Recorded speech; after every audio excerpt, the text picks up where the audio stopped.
And the big thing is, in both games, the enemy AD carry has been Jinx, and you can understand, okay, there's a hyper carry who can be a tank buster in the late game, but busting through an Udyr is always deceptively hard because he scales so many times with resists. Remember, he has the turtle shield on a very short cooldown. It's another effective 280 health. I forget what the current value is. It was 220 at one point, but still, 200 plus effective health on what? A 3-4 second cooldown, compounded by all the resists he's picking up, and the massive health pool he already has from Cinderhulk. Udyr is so tanky that these Jinxes are never getting excited. They're never being able to burst through the likes of the Hecarim Udyr frontline, and they're just being what their kit is outside the passive, an immovable AD carry. Yeah, well, it's true. And DetonatioN FocusMe, they have definitely read the memo, Papa Smithy. Udyr going to be banned away, as well as Nautilus away from Moss, you have to think. Janna and Maokai going to be banned away from the Bangkok Titans. Interesting, they're not actually taking away the Hecarim here, instead aiming for that Maokai against BonziN, who was actually playing that champion a fair bit. So we'll see whether he's going to change it up by picking that Maokai, sorry, not the Maokai, the Hecarim first up. There has been a bit of a trend, ladies and gentlemen, and of course with a 7-0 record thus far in the International Wildcard Invitational, you have to think that it's possibly going to happen again. Kalista going to be taken away from Lloyd, and that is interesting because, of course, 100% Graves. The Kalista ban on the blue side is super interesting just to me, because one of the most notable things about the DetonatioN FocusMe Grand Final win that qualified them for this tournament when they won the LoL Japan League Season 1 against their sister team, Rabbit 5, I believe, was the fact that it was all about the Kalista coming out from Yutaproid. He's their carry from the bottom lane. He plays an excellent Kalista with an unorthodox build, but just bans it away from himself on the blue side, respecting Lloyd's Kalista. A lot of the champions, remember the last pick shows you the Hecarim, Udyr, Ahri, Graves that has been the cornerstone of this team. A lot of those champions available. Maybe they're not sure if that BonziN plays Hecarim, but if any indication has shown us, he's taking a lot longer than other teams to lock in this Hecarim straight away. Yeah, it was hovering the Teemo for quite some time. Of course, I'm going to take props for not discussing the fact that Teemo could be picked up here, but... So you just did. Hecarim going to be considered, yeah. Yeah, needed to make sure. Hecarim is going to be there with the Ignite teleport thus far. BonziN going to lock it in eventually.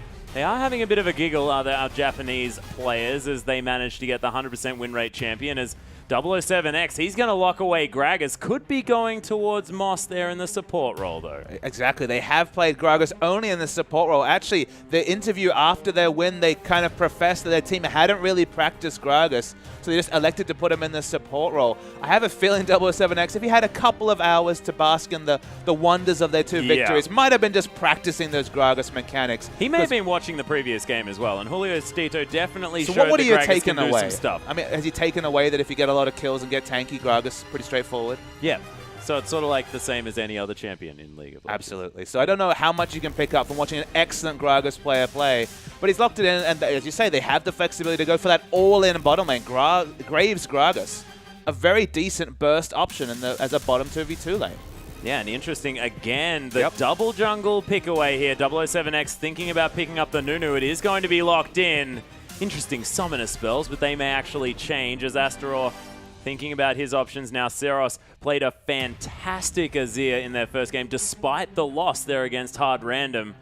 We'll see whether he's going to pick that one up again. The Teemo hover's coming through thick and fast, but not going to be opted into, and we'll see exactly what happens as we move forward. Of course, this timer has to get down a little bit before DetonatioN FocusMe going to take this, you know, into a serious picking phase. Speaking of serious picking phases, there's no ambiguity coming through from these Bangkok Titans picks. This will be a jungle Nunu and a support Gragas. I guess there's always the potential that we see the reversal, but based on the fact that 007X, his most comfortable champion is Nunu. They have their most success with the likes of Nunu, Lulu, and Cassiopeia comps, which might be a consideration. G4 has been the big revelation. He's the big carry for this team. Has played only exclusively Ahri so far, but 12-1 and sorry, but in those two games has really gone off on the Ahri. So wouldn't be a surprise to me for him to stay with that champion.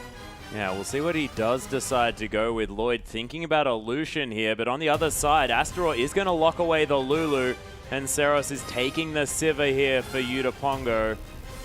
And I like that pickup, of course. Again, the synergy with the Hecarim here, the on the hunt plus that horse doing a whole lot of work. G4 is going to lock away the Z here. So, of course, the power play here for the Bangkok Titans on that super tricky mid lane assassin. And few fancy plays could be coming through. I mean, the only issue with Zed is there's always the need for wave clear from other members. Gragas, decent wave clear from the jungle.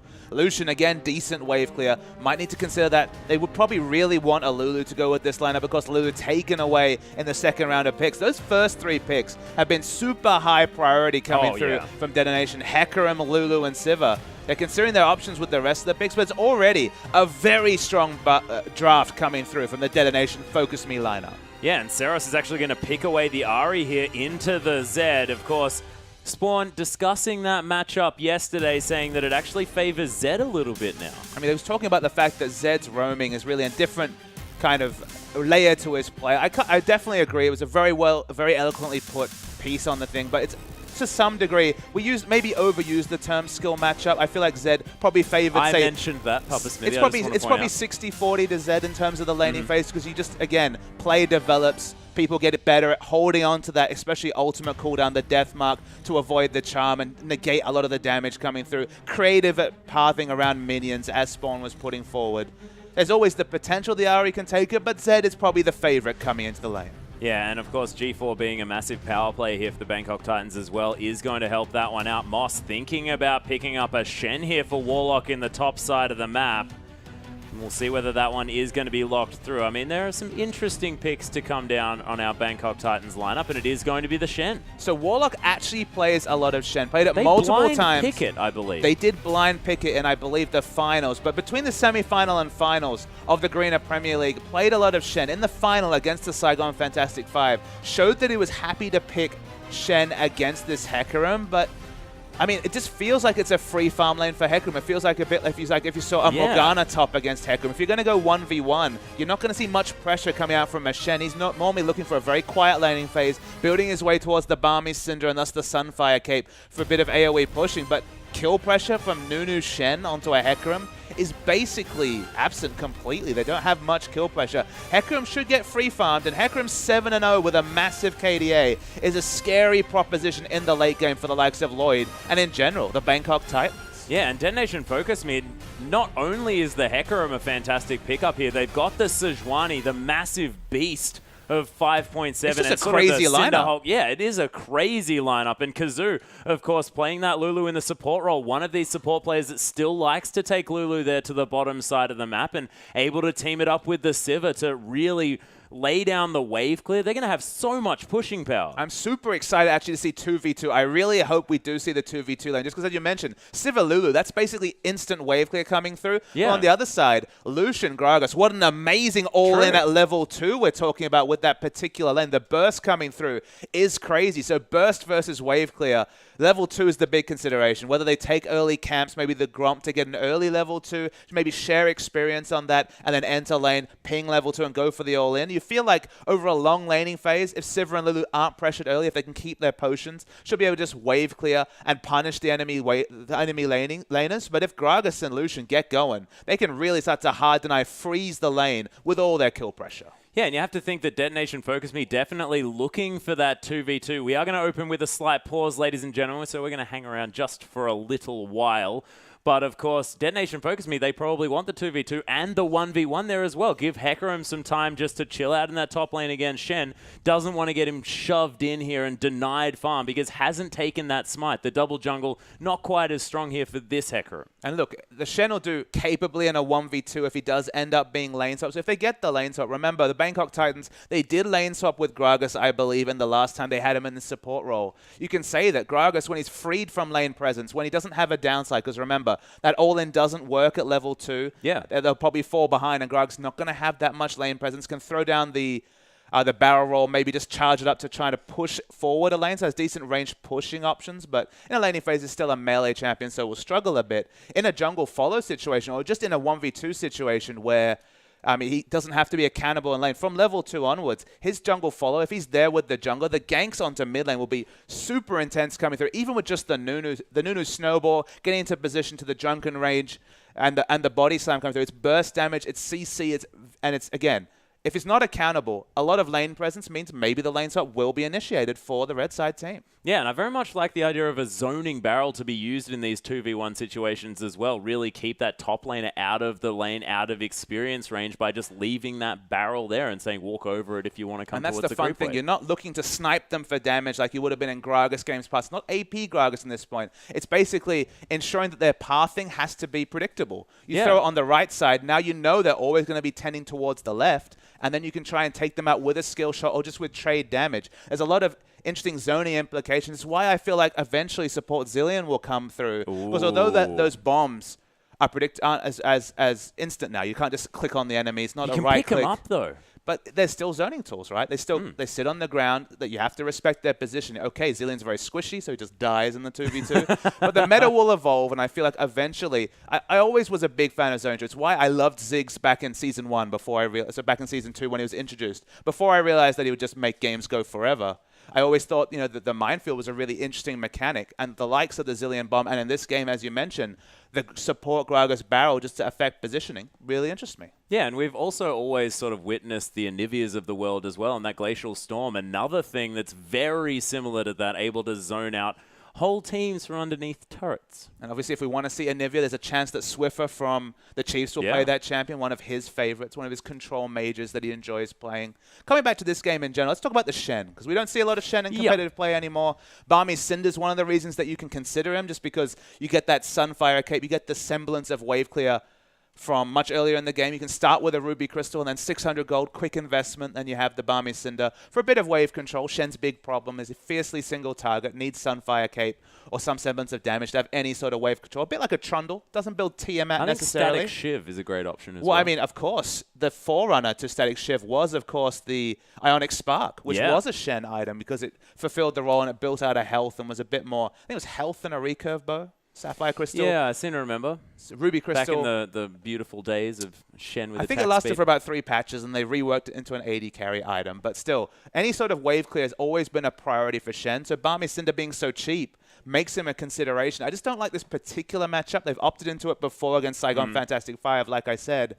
You just don't have any pressure on a Hecarim. And if you take Hecarim off the leash, which is ironic because he's a horse, that's just... But if you just let him free farm, we know what happens in the late game. Even without the smite, even with this, without the smooth build path of the likes of the Cinderhulk into the Trinity Force, into the Home Guard boots, you don't really need a smooth build path against a Shen who doesn't really have any pressure. You're not going to be kind of forced into an early Spectre's Cowl in this situation unless Nunu's literally just sitting in top lane the whole game. So you can just happily build the Trinity Force. You're going to free farm because Shen, again, doesn't really do much trade damage. And then you're going to have that Trinity Force and theoretically your tankiness at a fast clip, which is the worrying thing, is that Hecarim and him overtaking top lane is a bit like Shen in Season 1. We always said Shen, when he had higher base damages, could win lane, and then you just win game with the ultimate. It feels like Hecarim, with the advent of Summon and Teleport, does a lot of the same things. Yeah, and I'm getting a little bit distracted imagining Brumbies sort of galloping beautifully throughout a meadow somewhere. Just take free the leash as a off. Bird. I know, just take the leash off your Hecarim. Allow them to go free. Beautiful Hecarims running through. But, of course, the DetonatioN FocusMe lineup looks incredibly solid as a team comp, but what are our Bangkok Titans actually trying to do with theirs? Is it all about the split push? I mean, you have to think 1-3-1's in the playbook. Yeah. Shen never wants to be grouped up, even though he does have the initiation potential. Exactly. Even though Shen doesn't have the initiation potential of the Taunt Flash, he's probably going to be splitting away with the ultimate. Zed's going to be splitting away most likely. It feels like they're just going to look for a delay, but if you pull this game long, Hecarim's going to have 3 items, Sejuani's going to have multiple items. The late game looks pretty crazy from the Japanese team. Well, we're going to start with the early game here, Papa Smithy, as we are into our second game of the day. DetonatioN FocusMe taking on the Bangkok Titans. And DetonatioN FocusMe having a rough time yesterday. Bangkok Titans the entire opposite there. As now we'll see whether the Japanese lineup can pick up a victory. Well, I mean, KLG, they were one of the teams that had a victory in our first game, getting on the board. Now it's time for the Japanese team to ensure that everyone has a victory as we get to the business end of the IWCI. Very big invade coming through. They're looking for that lane swap potentially at DetonatioN FocusMe, and they've got the aggressive lane wards that really kind of are the telltale sign. They want to jungle around this red side jungle of Bangkok Titans. Yeah, and Warlock actually using Shen as an actual ninja. which is fantastic. Wasn't spotted there on the top side of the map. 10 out of 10 work, Shen, because, of course, normally you're a pretty terrible ninja being a tank in that front line. I feel like you should keep that as one of your regular sayings. 10 out of 10, good work, Shen. It rhymes. And I know how much you are about rhyming. Yeah, my catchphrase.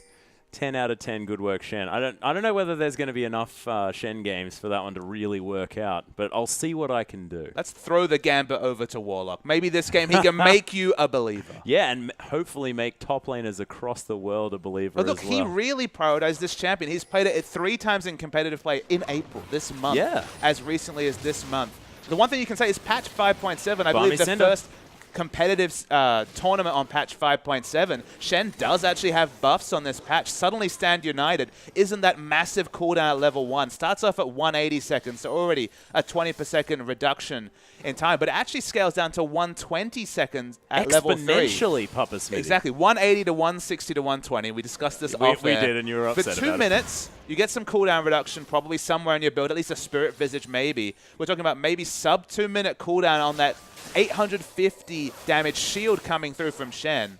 We're waiting for this level 2 to be popped in bot, but there's a lot of factors that might make Shen relevant even in today's meta. Well, we'll see whether it does come through. Kazu already taking half of his health. Moss doing the same as there's the level 2 to come down. Yutapon gets exhausted as Gragas gets taken down to 200 health. And we talked about the fact that the lane presence was going to be difficult if they didn't pick up the level 2. Now with Exhaust, a big summoner spell down, we're going to have to see such defensive laning coming out of the Bangkok Titans. Yeah, and already DetonatioN FocusMe demonstrating the fact that this bottom lane has so much pushing power. You can see Yutapon and Kazu really able to push that one into the turret before the next minion wave had even arrived. So Yutapon gone through a lot of mana, but has done exactly what this bottom lane was intended for. I feel like it was just a misfire from Lloyd and Moss. They need to get to lane early, use that piercing light. They, of course, have the Relic Shield, so theoretically, it should have more damage to minions at level 1, and just power down this wave and force the first level 2. But the moment that it was denied, this is the result, is that you have a melee support. It's not Alistar, doesn't have sustain, for example. It's not Leona, doesn't have quite the same initiation options at level 3. You're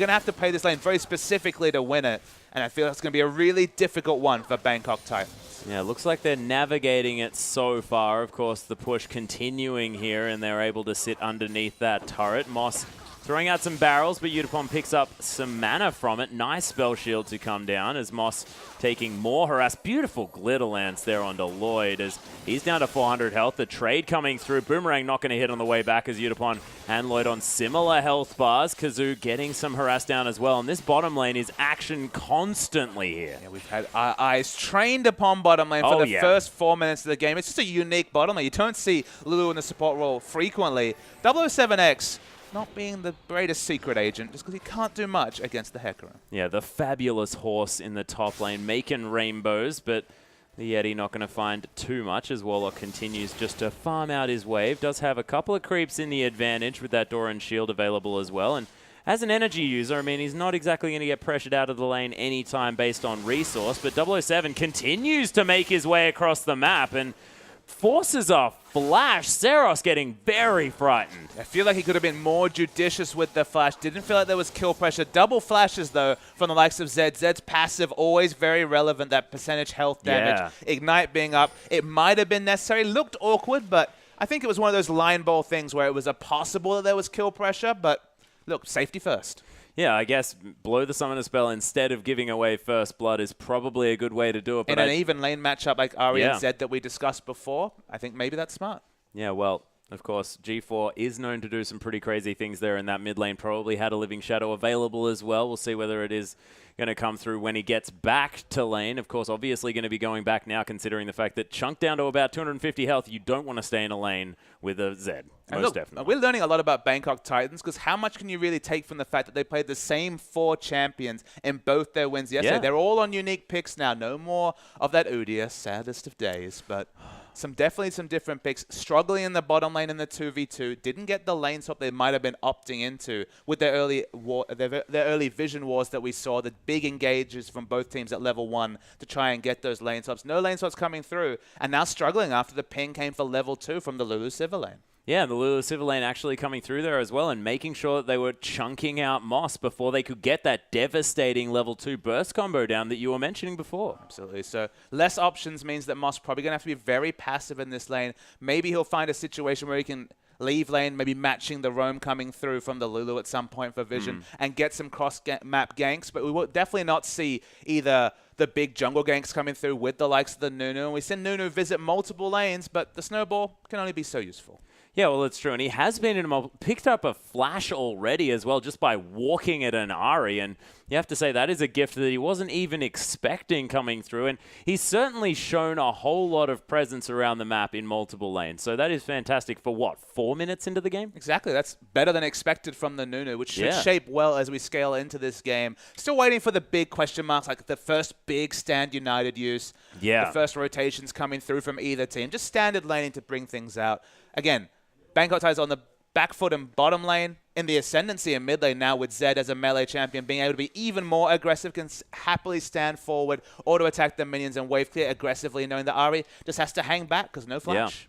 Yeah, of course, and it's going to be very, very difficult. And I want to talk about Shen just for a moment here because it's sort of reminds me a little bit of Twisted Fate. And I was just wondering whether it is as important for a Shen to make sure that that first Stand United going to be impactful. I don't think necessarily it's quite the destiny, just because Shen doesn't necessarily have the same damage impact when he shows up in lanes. But when we're talking about the bottom lane in particular, when you've got a burst support in some ways on the Gragas, I feel like maybe there could be that option to go for the all-in that was possible with the level 2. If they had got the level 2 first, had Lucian Gragas, just go for it when Shen hits level 6. You've got someone to teleport to get back to lane. If you ever find yourself able to push out this top lane, maybe just go for it and see what happens. Yeah, and actually BonziN heading back and picking up the Ninja Tabi already as Yutaproid going to continue to farm out this bottom wave. But man, actually decides that he wants to sell that one back. So actually going for the Mercury's Treads by the looks of things, as that Null Magic Mantle and the Boots are going to be occupying that slot instead. But very early Boots to pick up. I understand it, of course, is going to be able to scale that into the attack damage, as G4 is going to offer some shurikens to Ceros, and Ceros is going to say, I'd prefer not to have those, thank you very much.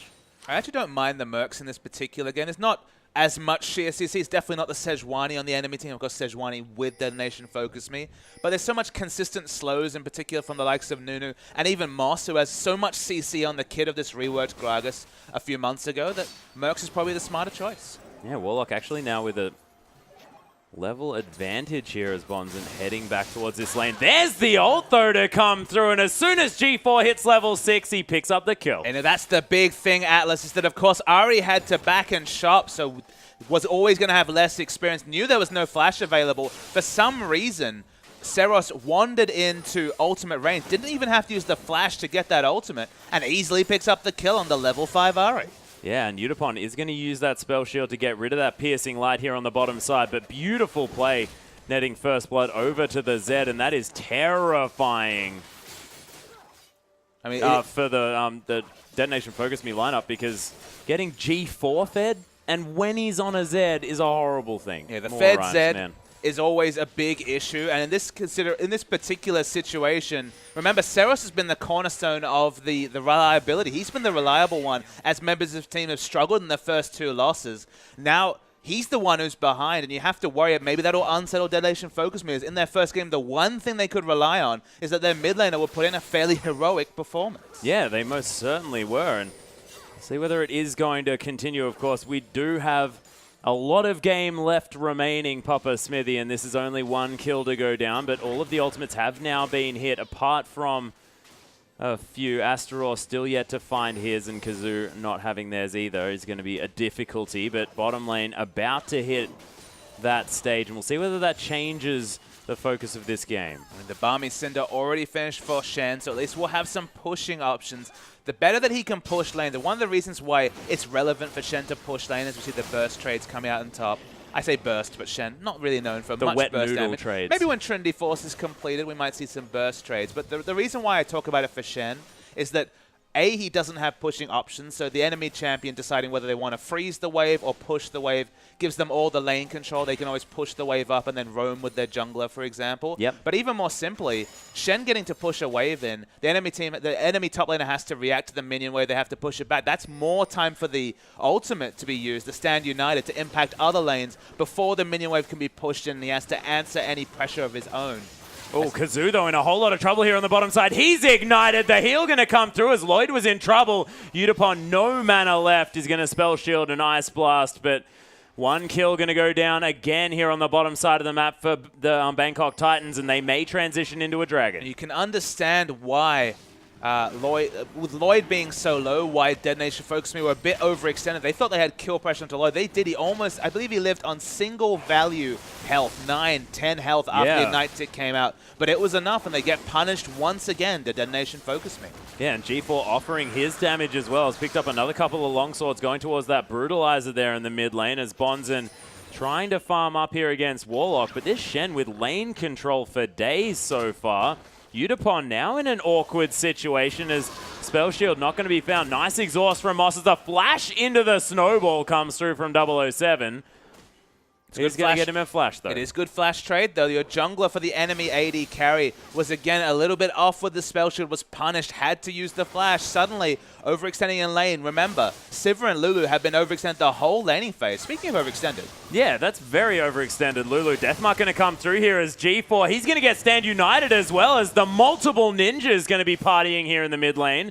Shen is going to cancel that ultimate, though, and G4 just going to go back to farming as Astarore makes his way towards the middle. And DetonatioN FocusMe focusing this mid lane quite a lot as G4 able to use his shadows to keep himself safe. Worth noting, I believe that was the devastating charge being used to cancel the Shen ultimate. Shen used to have a weird mechanic where he could self-cancel the ultimate, but I believe it no longer exists on the current patch. I believe I actually played Shen just recently and wanted to cancel my own ultimate. Didn't actually work. I mean, so that makes a whole lot of sense. Well, it's a trade-off. It's the same situation where people talk about Sunfire Cape. As 007X finds 2 members. Yeah, and he's continuing to run aggressively here. BonziN going to make his way down, but Warlock is on his way as well as there's the Arctic Assault. Moss is going to body slam his way out of this one as it's now a bit of a face-off, but with Ceros around the corner and G4 not quite there yet, it is going to mean that Bangkok Titans back away. That was definitely the ultimate 3v3 wet noodle fight. There was no damage potential from those members whatsoever. It was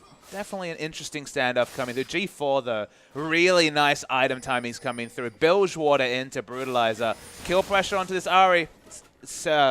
The armor pickup from the Zonia's compartment be damned, though. The Seeker's Arm Guard only going to do so much against all those early items coming through from G4. Yeah, and Moss actually solo zoning the DetonatioN FocusMe members away from that ward and is able to destroy a pink. That's ridiculous. G4 was in lane. But the unique thing about Gragas is that he's happy to go for these aggressive invades. Once you have Sightstone, you can put down wards other supports can because you've got that reposition, you've got that dash over the Dragon Wall, and just no way to punish him with the disengage from the Explosive Cask. Yeah, really nicely done. So Moss taking control of the enemy jungle here as Warlock completely immovable in that top side of the map now with almost a 20 CS advantage and that Sunfire Cape completed.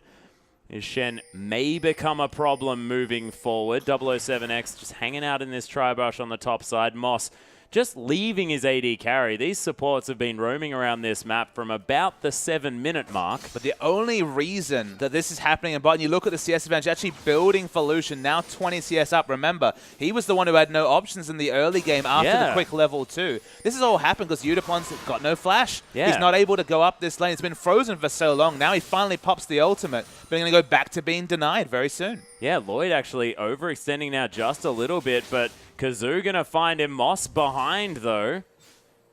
So DetonatioN FocusMe are going to have to leave this bottom side of the map. Yutapon with no ultimate, no heal, and no flash. But there's no turret here either, and the Bangkok Titans really putting the pressure on. Nice Glitter Lance, but the flash into the piercing light is going to net Lloyd the kill. And we didn't even note the fact that they quickly DPS down that turret. And there's being overextended without flash and being overextended without flash and no turret to run away to. So the moment that ultimate went down, so much kill pressure from the Gragas.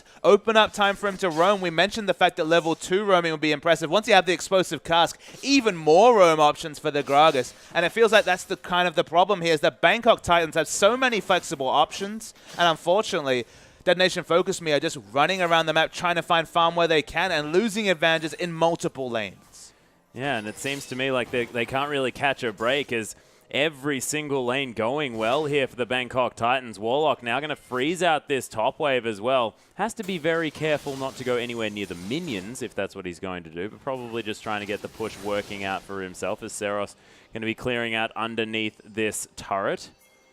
And BonziN, very early home guard purchase, but that is going to put behind his Trinity Force just a little bit. And it's all about those rotations with teleports. If you have strong lanes, it makes sense to go for the home guard. If you see one of your lanes winning, you could go for that home guard gang, get the guaranteed burst, and be very confident that you'll pick up a kill to justify that use of the 5-minute summoner. But when your lanes are losing, home guard boots don't provide you that much when you're just in a laning phase. Yeah, Warlock now, though. BonziN does get wild growth as Kazu comes through. Arctic Assault going to find the Shen as well. He's down to half health. You've done well here, DetonatioN FocusMe, as Warlock. He's going to get the next ultimate. It took him a long time, but he is going to fall down. And multiple members. Yeah, a lot of the Bangkok Titans heading towards this top side of the map, but DetonatioN FocusMe, they disengage in time. I mean, they know they actually had the Scuttle Crab visions. They saw the multiple members coming through. Had to respect that, so only a bit of time wasted here for the Bangkok Titans. Good for DetonatioN FocusMe to get on the kill score board, but the pushing actually continues in top.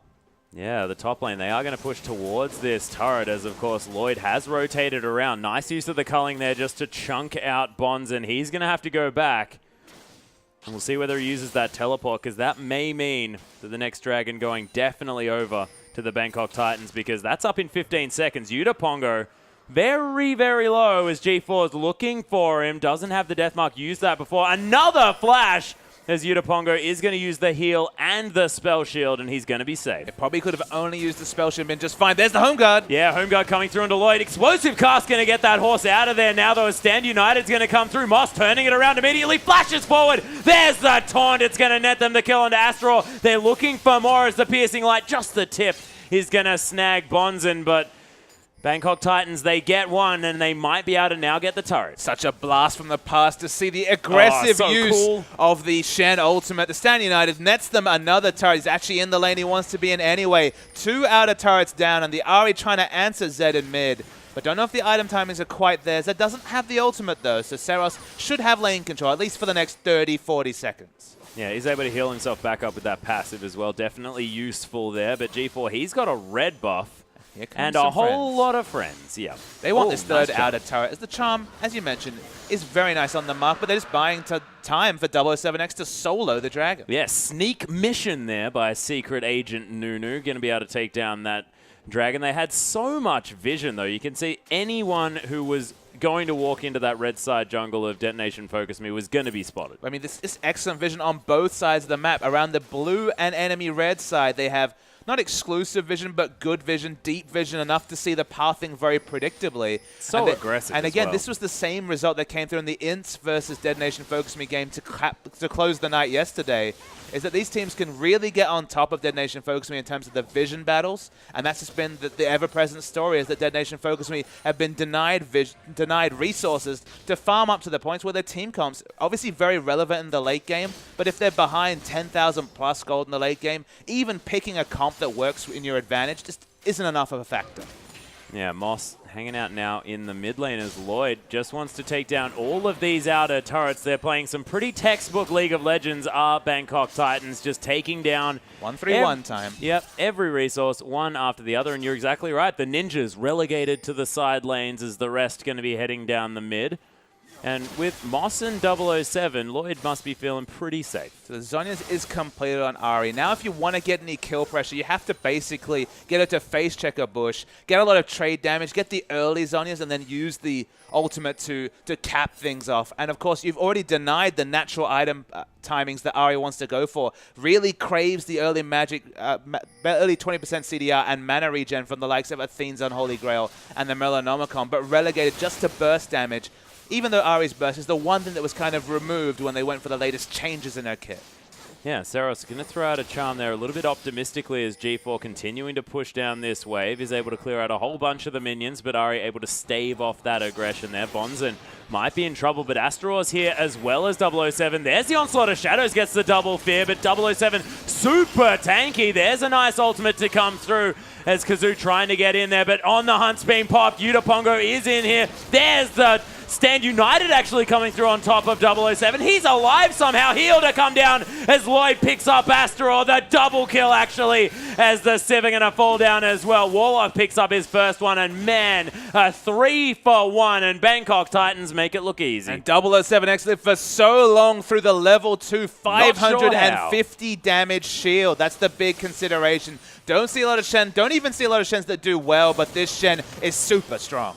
Yeah, there's a decent Zonya's Hourglass as Ceros is going to take some shurikens, but turns it around. There it is, the 1v1, and Ceros comes out on top. So relegated to less teamfight impact without the cooldown reduction, but in the 1v1, you can see that Zonya's is still the ultimate trump card against Zed. They still wouldn't have died. Yeah, I know. I was just like active items. Just wanted to point it out. Ceros, though, completely out of mana now, is going to head back, but that is definitely a notch in the Detonation FocusMe belt that they can really get excited about. So let's watch this fight. It's a long engage. They really engage hard on two super tanky men, but they have Sivir coming. She has to on the hunt for the faster rotations. You can understand why they feel like, okay, this is our time to get back into the game. BonziN hit, Aurora is the big, so 007 hits gets very, very low, but they kind of stop DPSing him for no reason. They try to get away, and this is the result. 3 big quick kills coming through. If they had focused down the Nunu, the Shen teleport would never have been... I mean, Shen was already there, but the Shen wouldn't have been as relevant in that fight, and the end result is a big team fight win for Bangkok Titans. Yeah, and 007X, he eventually did fall down, but you're exactly right. Just didn't fall down quickly enough. A barrel going to slow down Kazu, but of course, not going to offer too much damage coming from the support Gragas. But what I want to mention is the fact that there is now a 4-0 and 2 Lucian on the map here for the Bangkok Titans, who is doing a fantastic job. Already has the Phantom Dancer Infinity Edge, and he's going to hit some huge damage spikes this game. A 4-0 and 2 Lucian that was struggling in the early levels, the lane we have to remember. Yeah. We thought lane control was going to go to DetonatioN FocusMe, but the early turret, a lot of factors came together to conspire against the Sivir Lulu lane, and the end result is that Moss has done some very effective roaming, 6 out of 7 kill participation, and now we get this situation where Ari can kind of answer the swift push from Zed, but every other part of the map is definitely in the advantage of Bangkok Titans. Yeah, and Warlock almost completed with that Randuin's Omen as well. Of course, almost forgot the name, but is going to be picking that one up next, and we'll see whether he deviates towards any magic resist. Of course, Spirit Visage, always a fantastic item on Shen. We'll see whether he picks up that item. And Shen really craves some cooldown reduction, has fairly long cooldowns on his abilities, particularly the ultimate. A lot more global presence, always a great thing. They're considering their options for a turret dive, and while our previous game, Chaos Latin Gamers, might have found an opportunity for the turret dive, they hold their tongue this time. Yeah, not going to come through just yet here for the Bangkok Titans, but that outer turret is taking some consistent damage as these piercing lights going to do some work. The culling coming down as well from Lloyd as he's trying to chunk out the members of the Japanese team. Astarore going to be heading back to base, and Shen is pushed up so far. Ceros now may explode, does get a bit of a shield back, but Deathmark not going to take him down. G4 with a bit of control over this lane now. Didn't need to use the Zonyas, did Ceros either, as the Spirit Rush was enough to get him to safety, but probably would have preferred to use the item rather than the ult. And this Shen is just so strong at this point. The item timings are so delayed, specifically the home guard boots, as Moss has already sniped away the Sivir. Yeah, Yutapongo is going to fall down as that 3-man squad in the mid lane going to be able to take down the Sivir, and there's her corpse. That, we know where she died, we just don't quite know how just yet. We may need to talk to 007, do some detective work, figure that one out. Of course, he was there. Warlock hanging around here as well. He's going to spot a ward, and we'll see whether this 4-man unit going to be able to take down this turret, as Lloyd is going to relentlessly pursue it and take it down there with the Light Slinger. I mean, the support Gragas, you have to mention, the one thing that we've noted about Gragas, whether it's the support or jungle Gragas on this new patch, as we see so much of the tanky Gragas coming out where the burst damage not as relevant, is that he makes champions like Lucian and Zed, who have excellent turret damage but do it from melee range or short range respectively, just use that cask offensively and take objectives. In that case, they picked up a kill as well.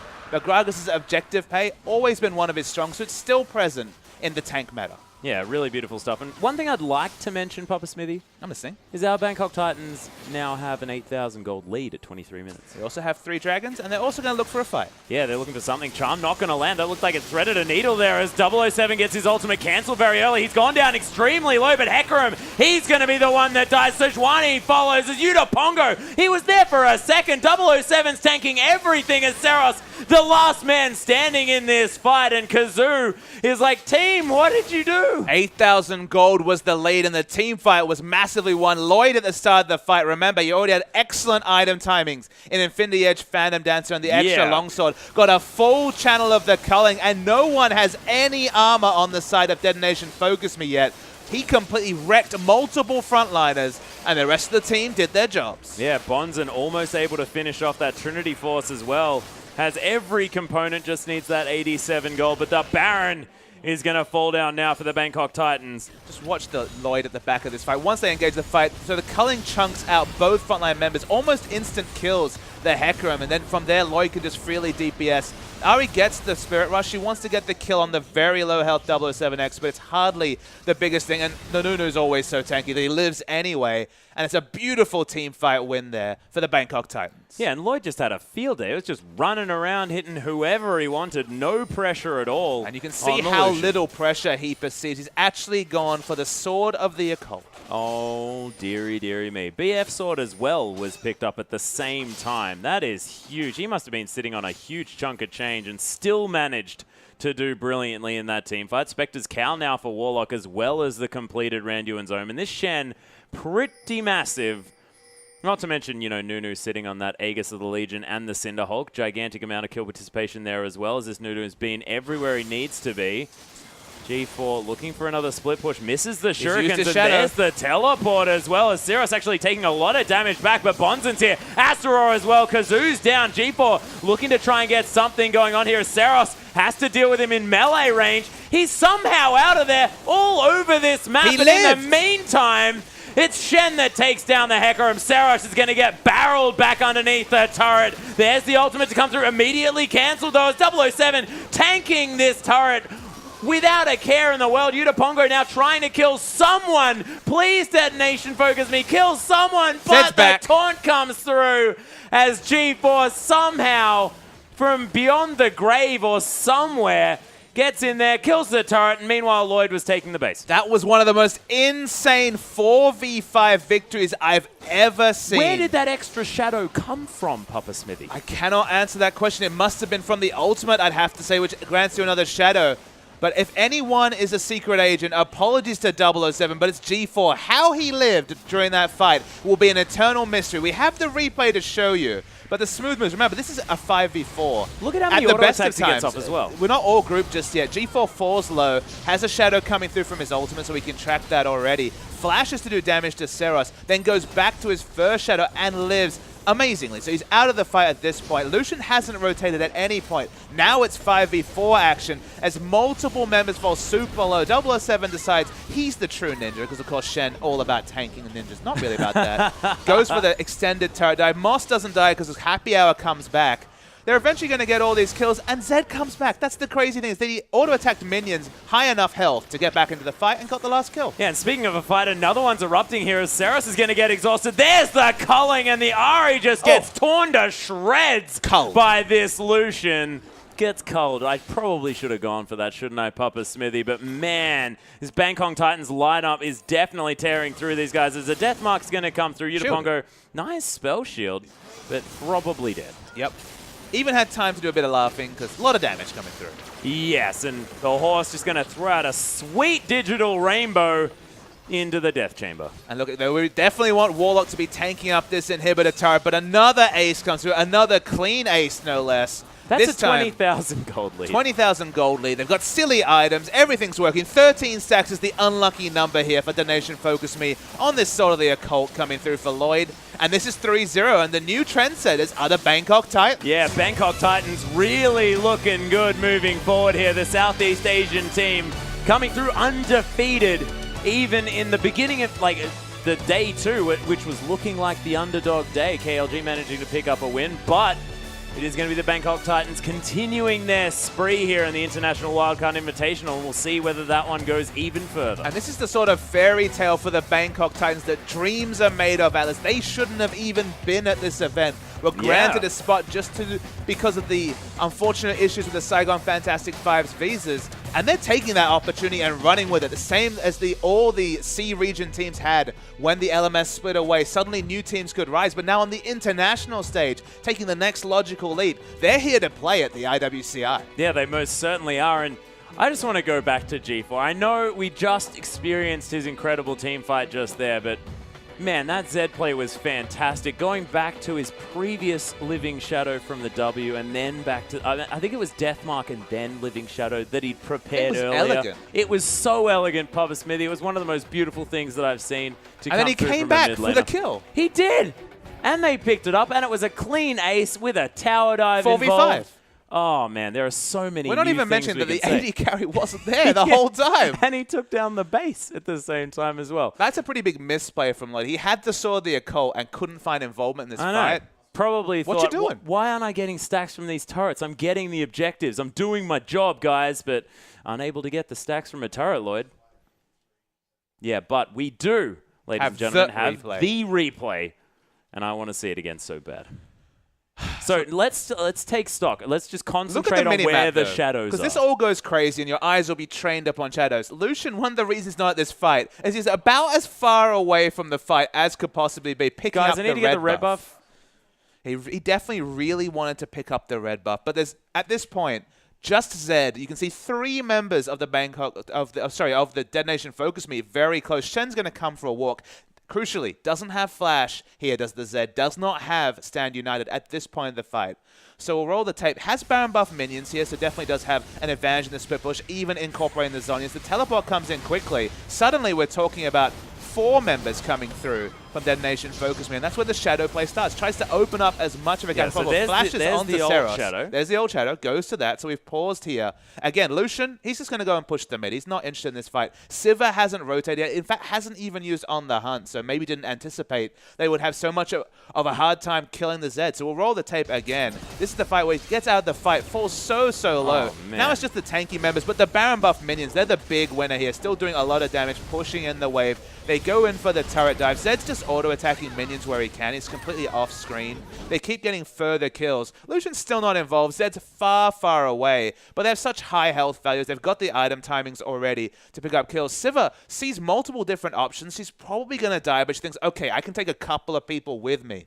As we roll the tape again, who wants to stay under the turret as much as possible to ensure they're tanking turrets. Has Infinity Edge, so gets lucky with RNG, she'll pick up a kill. Doesn't get lucky, the happy hour comes through. And who should be there but Warlock to clean it up? Yeah, and 007 that whole time made sure that he was getting in and out of the attack ranges of Yutapongo so that he was always wanting to try and kill the Nunu, but instead walking into dangerous situations and then just gets destroyed. And somehow, I mean, it was a Living Shadow after the move back to the Ultimate Shadow, but being able to know exactly when that's going to be up and down, and man, G4 is just, he's excited me this game, and I admit I've probably gone overboard. And people forget there's still that mechanic, of course, with cooldown reduction on the shadows when you hit your abilities onto an enemy champion. Of course, it used to be on minions, which made him a bit too overbearing in lane, but for many years now, of course, you have that reduction when you hit champions, was hitting champions consistently, and that's why when he went back to his ultimate shadow, had his W back up again. Yeah, really beautiful stuff, and weaving those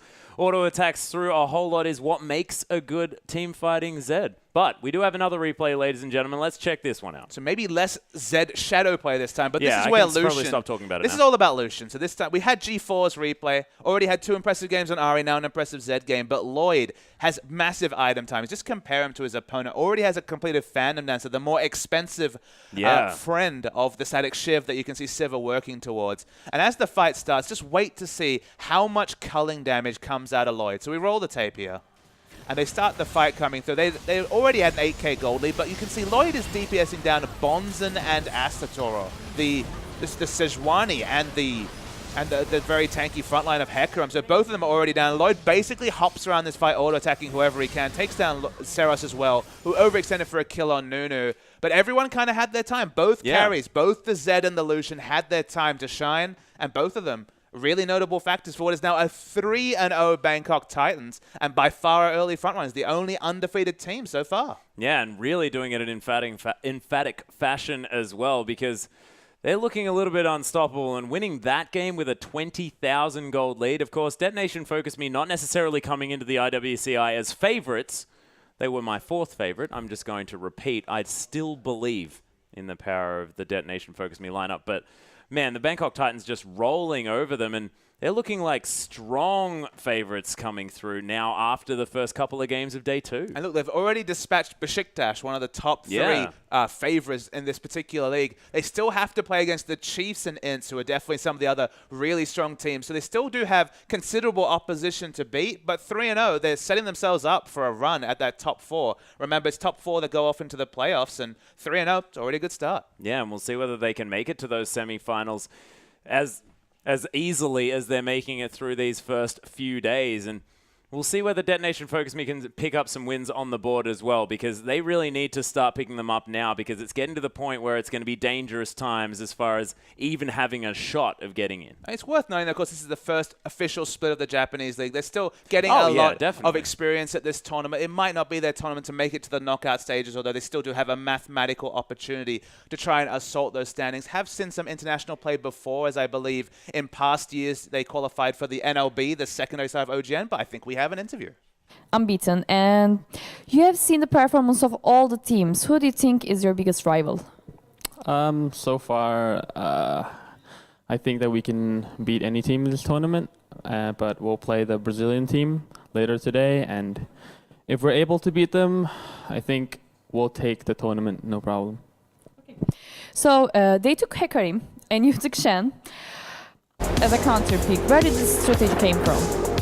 I don't think anybody...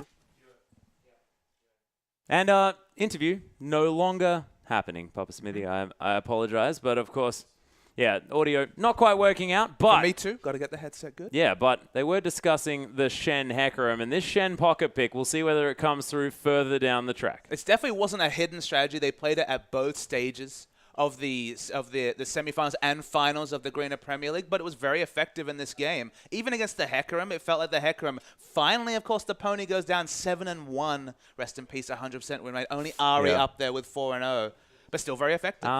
Pretty sure 4-1. Oh, that was the Ari as well. Yeah. Wow, they just completed both trends. Both hype trains derailed. Yeah, all hype trains derailed, Papa Smithy. The DetonatioN FocusMe underdog hype train has been destroyed. But ladies and gentlemen, we are still very early on in the day, and we will be back with Game 3 after this very short break. Guys, don't go anywhere.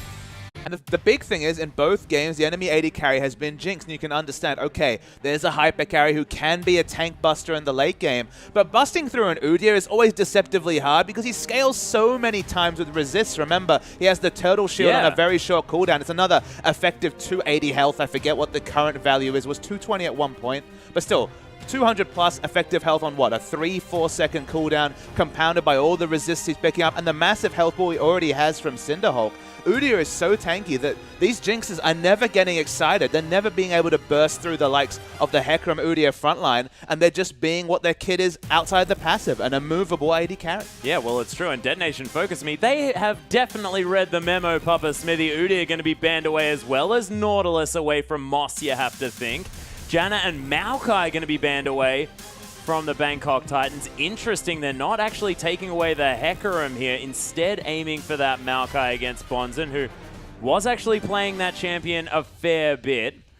So we'll see whether he's going to change it up by picking that Maokai, sorry, not the Maokai, the Hecarim first up. There has been a bit of a trend, ladies and gentlemen, and of course with a 7-0 record. The play here for the Bangkok Titans on that super tricky mid lane assassin, and few fancy plays could be coming through. I mean, the only issue with Zed is there's always the need for wave clear from other members. Gragas, decent wave clear from the jungle. Lucian, again, decent wave clear. Might need to consider that they would probably really want a Lulu to go with this lineup because Lulu taken away in the second round of picks. Those first three picks have been super high priority coming through from Detonation. Hecarim, Lulu, and Sivir. They're considering their options with the rest of the picks, but it's already a very strong draft coming through from the DetonatioN FocusMe lineup. Yeah, and Ceros is actually going to pick away the Ahri here into the Zed. Of course, Spawn discussing that matchup yesterday, saying that it actually favors Zed a little bit now. I mean, he was talking about the fact that Zed's roaming is really a different kind of layer to his play. I definitely agree. It was a very eloquently put piece on the thing, but it's to some degree, we maybe overused the term skill matchup. I feel like Zed probably favored. I mentioned that, Papa Smith. It's probably 60-40 to Zed in terms of the laning phase, because you just, again, play develops. People get it better at holding on to that, especially ultimate cooldown, the death mark, to avoid the charm and negate a lot of the damage coming through. And the Teemo hover's coming through thick and fast, but not going to be opted into, and we'll see exactly what happens as we move forward. Of course, this timer has to get down a little bit before Detonation FocusMe going to take this, into a serious picking phase. Speaking of serious picking phases, there's no ambiguity coming through from these Bangkok Titans picks. This will be a jungle Nunu and a support Gragas. I guess there's always the potential that we see the reversal, but based on the fact that 007X, his most comfortable champion is Nunu. They had their most success with the likes of Nunu, Lulu, and Cassiopeia comps, which might be a consideration. G4 has been the big revelation. He's the big carry for this team. Has played only exclusively Ahri so far, but 12-1 and in those 2 games has really gone off on the Ahri. So wouldn't be a surprise to me for him to stay with that champion. Yeah, we'll see what he does decide to go with. Lloyd thinking about a Lucian here, but on the other side, Astarore is going to lock away the Lulu, and Ceros is taking the Sivir here for Yutapongo. And I like that pickup, of course. Again, the synergy with the Hecarim here, the on the hunt plus that horse doing a whole lot of work. G4 is going to lock away the Zed here. So, of course, the Japanese players as they manage to get the 100% win rate champion as 007X, he's going to lock away Gragas. Could be going towards Moss there in the support role, though. Exactly. They have played Gragas only in the support role. Actually, the interview after their win, they kind of professed that their team hadn't really practiced Gragas, so they just elected to put him in the support role. I have a feeling 007X, if he had a couple of hours to bask in the wonders of their 2 victories, might have been just practicing those Gragas mechanics. He may have been watching the previous game as well, and Julio Stito definitely showed what are that you Gragas taking can do away? some stuff. I mean, has he taken away that if you get a lot of kills and get tanky, Gragas pretty straightforward? Yeah. So it's sort of like the same as any other champion in League of Legends. Absolutely. So I don't know how much you can pick up from watching an excellent Gragas player play, but he's locked it in, and as you say, they have the flexibility to go for that all-in bottom lane. Graves Gragas, a very decent burst option as a bottom 2v2 lane. Yeah, and interesting, again, the double jungle pick away here. 007X thinking about picking up the Nunu. It is going to be locked in. Interesting summoner spells, but they may actually change as Astarore thinking about his options now. Ceros played a fantastic Azir in their first game, despite the loss there against Hard Random. We'll see whether he's going to pick that one up again. Thus far in the International Wildcard Invitational, you have to think that it's possibly going to happen again. Kalista going to be taken away from Lloyd, and that is interesting because, of course, 100% Graves. The Kalista ban on the blue side is super interesting just to me, because one of the most notable things about the DetonatioN FocusMe Grand Final win that qualified them for this tournament when they won the LoL Japan League Season 1 against their sister team, Rabbit 5, I believe, was the fact that it was all about the Kalista coming out from Udyr. He's their carry from the bottom lane. He plays an excellent Kalista with an unorthodox build, but just bans it away from himself on the blue side, respecting Lloyd's Kalista. A lot of the champions, remember the last pick shows you the Hecarim, Udyr, Ahri, Graves that has been the cornerstone of this team. A lot of those champions available. Maybe they're not sure if that BonziN plays Hecarim, but if any indication has shown us, he's taking a lot longer than other teams to lock in this Hecarim straight away. Yeah, it was hovering the Teemo for quite some time. Of course, I'm going to take props for not discussing the fact that Teemo could be picked up here, but So you just did. Hecarim going to be considered, yeah, needed to make sure. Hecarim is going to be there with the Ignite teleport thus far. BonziN going to lock it in eventually. They are having a bit of a giggle.